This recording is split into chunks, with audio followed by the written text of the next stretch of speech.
Hola, bienvenidos a Rutas de Lectura de la Cinemateca Distrital. En este mes de mayo, mes de la herencia africana, les voy a hablar sobre la afrocolombianidad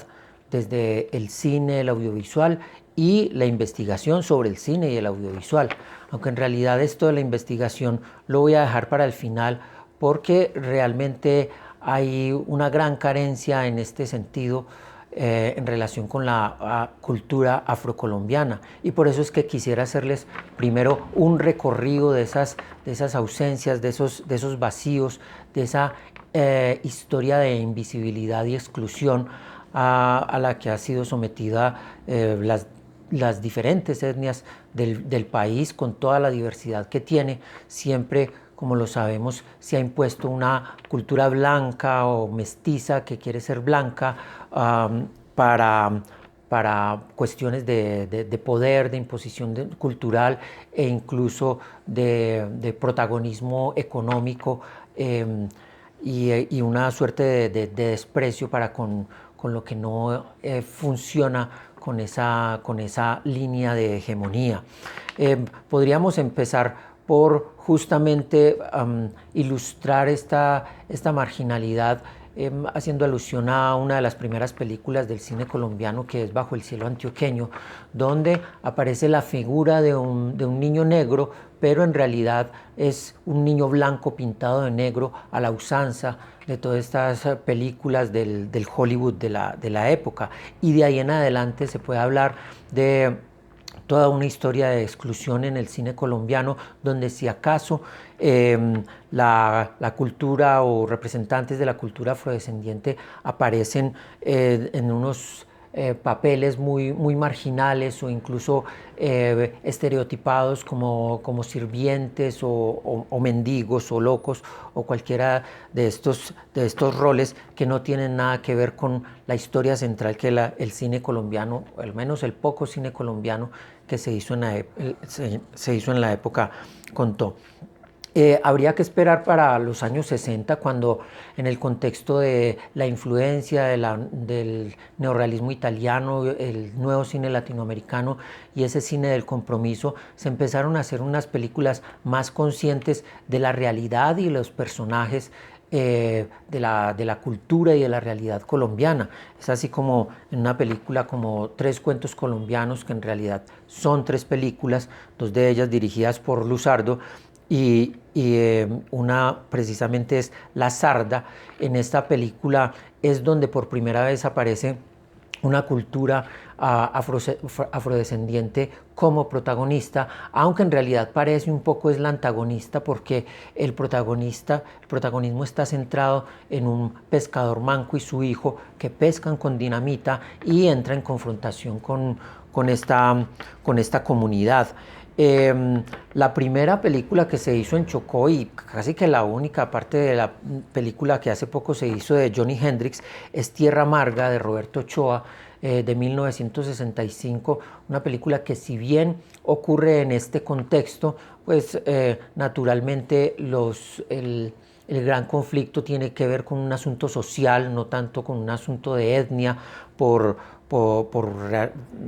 desarrollarse en este contexto, y tiene que ver es con los mineros, su situación social y su confrontación con la multinacional que explota las minas.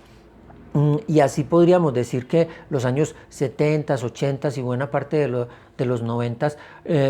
esa exclusión y ese vacío de figuras representativas de la cultura afrodescendiente aparecen solo como una cuota étnica, como una cuota de pantalla y de cultura, para darle una un color y a veces un poco como un asunto más de juego con estereotipos, e incluso resulta muchas veces el personaje jocoso. Pero si acaso es el documental donde en los años 80, parte de los 80 y 90, aparecen más esas figuras y ese protagonismo. Específicamente podríamos hablar de los documentales de Yurupari realizado por la productora estatal Audiovisuales, donde se destaca muchos de los trabajos de Gloria Triana, donde esta diversidad cultural, no solo de la cultura negra, sino también de la indígena y otro tipo de etnias marginales que hay en el país, están presentes en estos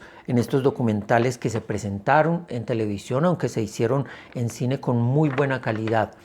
Asociado a eso se podría conectar ese giro que le dio Marta Rodríguez a su obra de los años 70 y 80, muy centrada en los campesinos y en los indígenas, pero en los años 2000 se va para el Urabá y para el Pacífico a hablar de las problemáticas de las culturas afrodescendientes en películas como en documentales, como Nunca Más, Una Sola Casa se Vende o Soraya, Amor No es Olvido, unos documentales que dirigió junto con Fernando Restrepo. Pero igual tenemos un siglo XXI, la entrada de un siglo XXI con una cantidad de películas e incluso programas de televisión, telenovelas, donde esa presencia de las figuras afrodescendientes siguen siendo más como una cuota o como un coprotagonista, donde si bien y si hay un protagonismo, no son las problemáticas de la cultura afrodescendiente las que hacen parte de la trama central o del conflicto de la historia. Podemos ver una serie de películas como algunas comedias de Dago García o La Nave de los Sueños o La Vendedora de Rosas, donde está esa presencia, pero todavía sin el protagonismo. Hay un protagonismo en otras películas ya de finales de esa primera década de los 2000, como Perro come perro, El arriero, La sociedad del semáforo o Los viajes del viento, sin que necesariamente el conflicto tenga que ver con esa marginalidad y esas problemáticas y esa invisibilización para con la cultura afrodescendiente. Igual ocurre, pero en esta última década del siglo XXI, que se han incrementado las películas donde ya no solo hay presencia a manera de cuota, sino un real protagonismo de figuras afrodescendientes, incluso de la cultura afrodescendiente. Películas como El vuelco del cangrejo, como Chocó, La playa, Manos sucias, Siembra, Saudó, X500, El piedra, Irma o Somos calentura. Pero de todas estas películas, si bien están protagonizadas por la etnia negra, por personajes negros, por la cultura negra, no necesariamente están problematizando su situación en el país. Solo desde ellas, El vuelco del cangrejo y La playa tienen esta intención. Este recorrido, como les digo, va de cara a dar cuenta de esos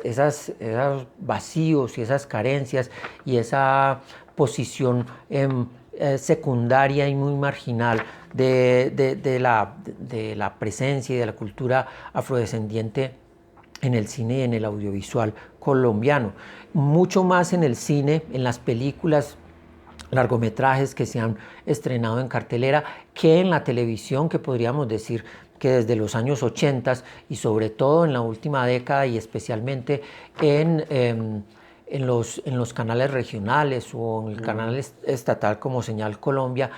sí hay una mayor presencia y protagonismo y conciencia de no solo de la existencia de estas culturas, sino de que se hable desde estas culturas audiovisualmente.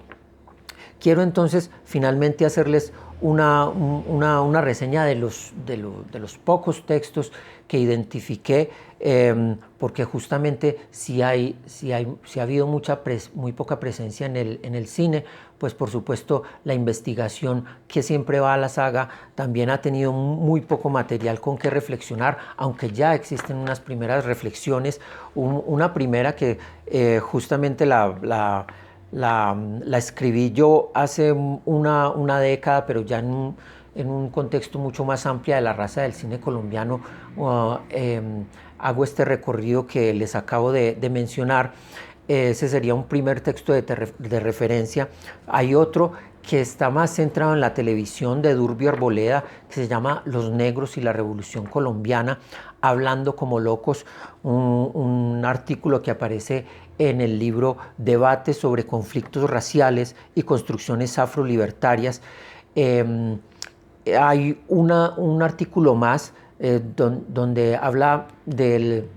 esa participación en el cine colombiano de la primera década de este siglo, que se llama La identidad afrodescendiente dentro del cine colombiano, un texto de Natalia Adorno. Y quiero muy especialmente referenciar este catálogo, que es de una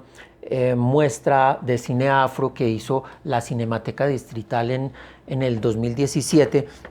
y donde hay 4 muy buenos textos sobre el tema. Uno de ellos es Cinematografías Africana, el otro sobre Spaguilí, el otro es Cine Francófono Africano, y tal vez el más importante en relación con este tema que estamos tratando, cine colombiano y cultura afro, es Afrocine, Enaltecimientos por Venir, de Jaime Arocha Rodríguez, que hace una revisión de 2 largometrajes y 4 documentales, aunque de una manera muy crítica, porque dice que a pesar de que en películas como Perro come perro y Chocó ya aparece la presencia afro como protagonista, es mirada todavía de una manera un poco marginal y estereotipada, y con unos valores que la cultura afro no quisiera que se vieran reflejadas en el cine. Quiero terminar con el gran referente audiovisual que hay en todo este tema, y es La Maleta Afro, que sacó el Ministerio de Cultura hace unos años en una gestión muy rigurosa y dispendiosa de Marina Arango, que alcanzó a hacer una compilación de 80 años de audiovisual y de cine, donde en 52 DVDs pudo compilar 193 títulos con diferentes manifestaciones sobre la cultura afrodescendiente en Colombia, y en distintos formatos: largo, corto, documental y ficción. Espero que este tema, que muy rápidamente les resumí aquí, lo podamos seguir conversando en el Club de la Lectura el próximo 27 de mayo a las 4 de la tarde. Y quiero terminar diciéndoles que estos referentes que les acabo de proponer los pueden encontrar en esta misma página donde está esta grabación. Así que espero que sigamos conversando sobre este tema el próximo 27 de mayo.